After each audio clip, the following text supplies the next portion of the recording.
সারা দেশকে আলোর পথ দেখানো প্রথম আলোর ঘরেই ঘুটঘুটে অন্ধকার।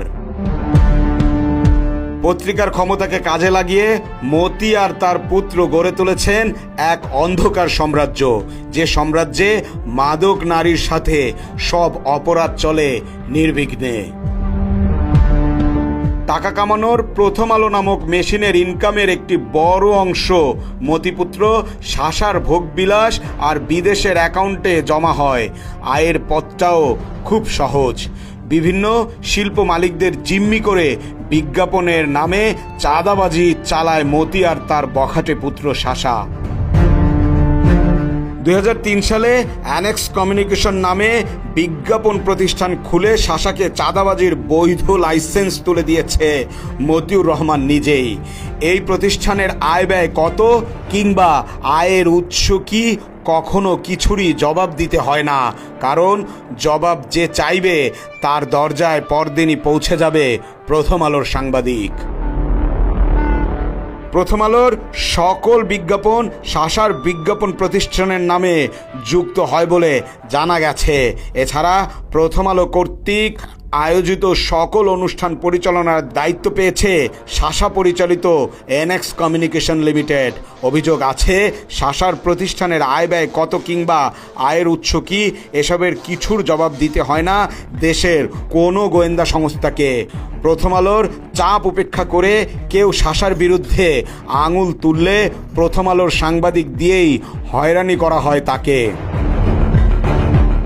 অ্যানেক্স কমিউনিকেশন লিমিটেডের টাকায় ব্যক্তিগত খরচ মেটানোর অভিযোগ তোলায় একজন শেয়ার মালিকের তার শেয়ার বিক্রি করতে বাধ্য করেছেন শাসা। সে সময় শেয়ার মালিকের অর্থ আত্মসাৎ করার অভিযোগে শাসার বিরুদ্ধে লিখিত অভিযোগ করেন নাম প্রকাশে অনিচ্ছুক ওই ব্যক্তি। পরবর্তীতে তাকে হত্যার হুমকি ধমকি দিলে মুখ বন্ধ করার অভিযোগ রয়েছে মতিপুত্রর বিরুদ্ধে। প্রথম আলোর সম্পাদক মতিউর রহমানের ছেলে শাসা বাবার তৈরি করে দেওয়া অপরাধ সাম্রাজ্যের মুকুটবিহীন সম্রাট। চাঁদাবাজির টাকায় মাদক ও নারী নিয়ে শাসা ডুবে থাকেন মহানন্দে। নারী আর মাদকের নিরাপদ আশ্রয় গড়ে তুলতে থাইল্যান্ড ও মালয়েশিয়ায় শাসার একাধিক ব্যক্তিগত ফ্ল্যাট রয়েছে বলেও জানা গেছে, যার পুরো অর্থ বাংলাদেশ থেকে চাঁদাবাজি আর লুটপাটের পর পাচার করা হয়েছে। এছাড়া মতিপুত্র প্রতি বছর দেশের বাহিরে ভ্রমণের জন্য অ্যানেক্স কমিউনিকেশনের তহবিল থেকে খরচ করেন কোটি কোটি টাকা। একই সাথে বিদেশ ভ্রমণের নামে হুন্ডিতে অর্থ পাচারের অভিযোগও রয়েছে শাসার বিরুদ্ধে। বিদেশে থাকা অবস্থায় আন্তর্জাতিক ক্রেডিট কার্ডের মাধ্যমে করা হয় বিল পরিশোধ। মূলত ক্রেডিট কার্ডে অর্থের পরিশোধের নামে থাইল্যান্ডে একাধিক ব্যক্তিগত ফ্ল্যাট এবং মালয়েশিয়ায় কেনা হয়েছে রেস্তোরাঁ। এদিকে সারা দেশের পত্রপত্রিকায় যখন অরিয়ন গ্রুপের দুর্নীতি নিয়ে সংবাদ প্রকাশ করেছিল, সেই সুযোগটি কাজে লাগিয়েছিল শাসা।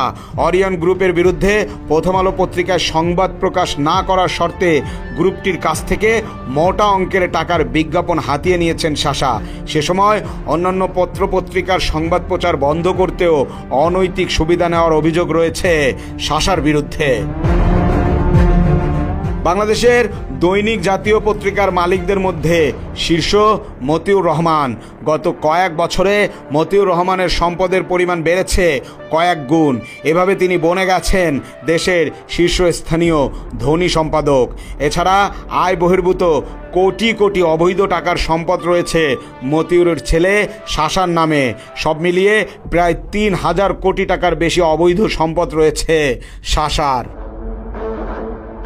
মতিউর রহমান প্রথম আলোর মাধ্যমে মাদক বিরোধী প্রচার চালালেও তার ছেলে দেশ বিদেশে মাদকের মুহে পড়ে কারি কারি টাকা খরচ করছেন। ব্যাপক মাত্রায় কোকেন আসক্তির কারণে শাসার সাথে মতিউরের পারিবারিক সম্পর্ক বিচ্ছিন্ন বলেও জানা গেছে। মাদক আর নারী সঙ্গের লোভে হর হামেশাই বিদেশে যান তিনি।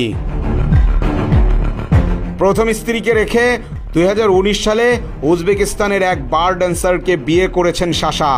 আয়েশি জীবন কাটাতে দ্বিতীয় স্ত্রীকে কিনে দিয়েছেন বিলাসবহুল ফ্ল্যাট। আবার শাসার প্রথম স্ত্রীকে নিজের বাসায় রেখেছেন মতিউর রহমান। ছেলের এত সব অপকর্ম নীরবে মেনে নিয়েছেন মতিউর। অর্থাৎ বাবা ছেলের সম্পর্ক ক্রাইম পার্টনারের মতোই বলছেন অনেকে। দেশের টাকা লুটপাট করে পাচারের সঙ্গে জড়িত মতিউর আর তার ছেলে শাসা প্রথম আলোকে ব্যবহার করে অন্ধকার সাম্রাজ্য গড়ে তুলেছেন বলে অভিযোগ দেশের সাধারণ মানুষের।